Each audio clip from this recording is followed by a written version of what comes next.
hari ibintu bidashobora kuzibagirana aho ingabo zari ziyoboye Sami DRC abajenero bahuraga n'abasirikare ba M23 bafite ubwoba bibaza bati se aba bantu turabaca he bimeze bite, barimo bibaza hano uko babarebaga bari bafite ubwoba barimo bibaza batari ko se aba bantu ni bwoko ki baturashe muri ubu buryo bafite strategy zini modoka z'intambara mu byukuri nko ukomeje kugenda ubireba. Aya ni amateka atazibagirana n'umunsi wa rimwe, ni amateka atazasibangana kuri buno butaka bwa Kongo aho Sami DRC cyangwa se ingabo za SADC zatsindiwe iruhenu. Ariko ikintu gitangaje kandi gikomeye naho generali uyoboye ingabo za Afrika y'Epfo atabyemera.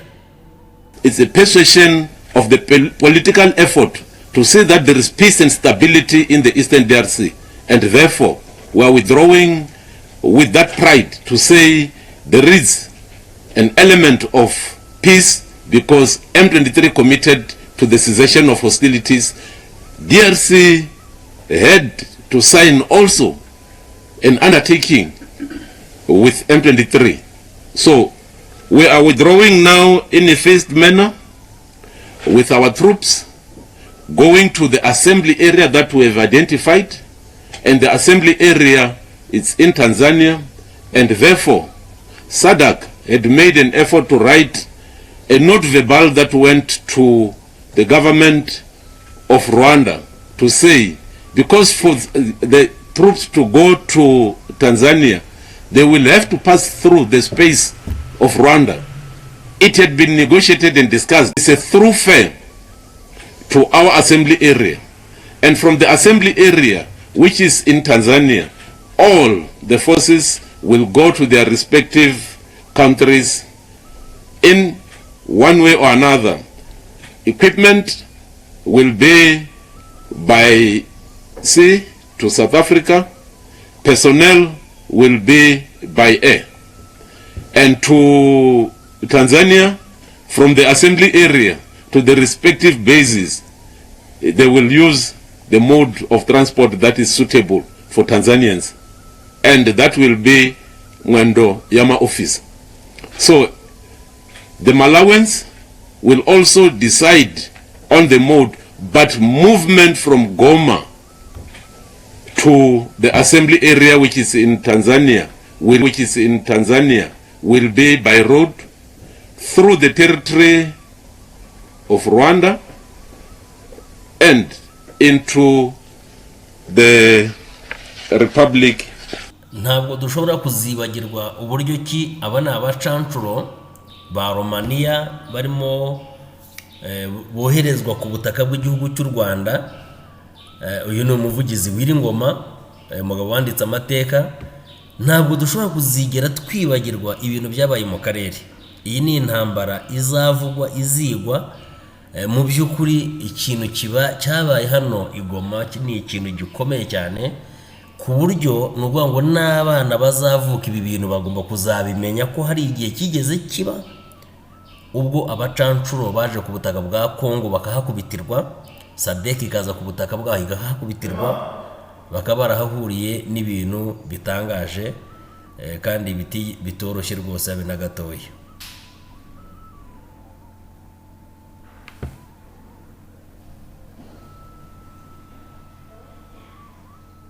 Ubwo byabaga bimeze gutya birimo bicika Igoma na ngushubije inyuma urimo ubona n'abasirikare ba M23 binjiye mu mujyi Igoma. Hanyuma iyi ni Sami DRC, iri ni rya bendera ryazamuwe na SADC barimo binginga u Rwanda kugira ngo rwe kubarasaho kuko byari bikomeye hano. Cyari ikibazo gikomeye cyane kuko hano hari urugamba rutoroshye. Rero burya nta kiza cy'intambara mu by'ukuri, nta kiza cy'intambara. Iyi ni imodoka y'intambara yarashwe, iki ni igifaru urabona cyarahiye. Rero abubona n'abasirikare ba Sami DRC urabona rero hano ubuzima bwari bugoye kandi bukomeye. Iki ni ikibaya cyabayemo intambara ikomeye. Aya ni amateka rero atazasibangana ku bana b'abakongomani. Ibi nubwo byabaga gutya, aba ni abana b'abakongomani.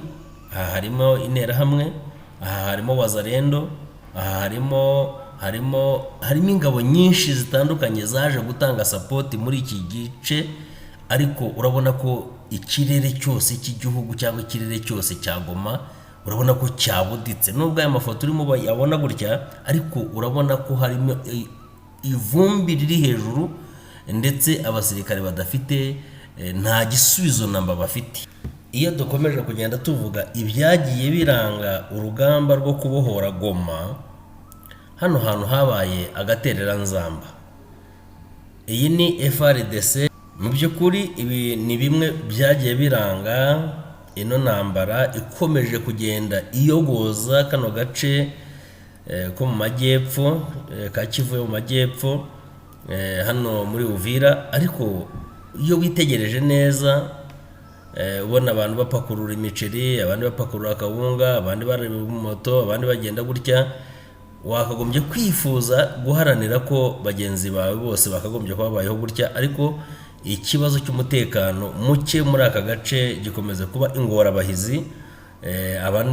Amafoto yafashwe n'ibinyamakuru bigenzi byacu aho bari barimo bagaragaza bamwe mu mfungwa bari bamaze gutoroka gereza hano hepfo muri Uvira.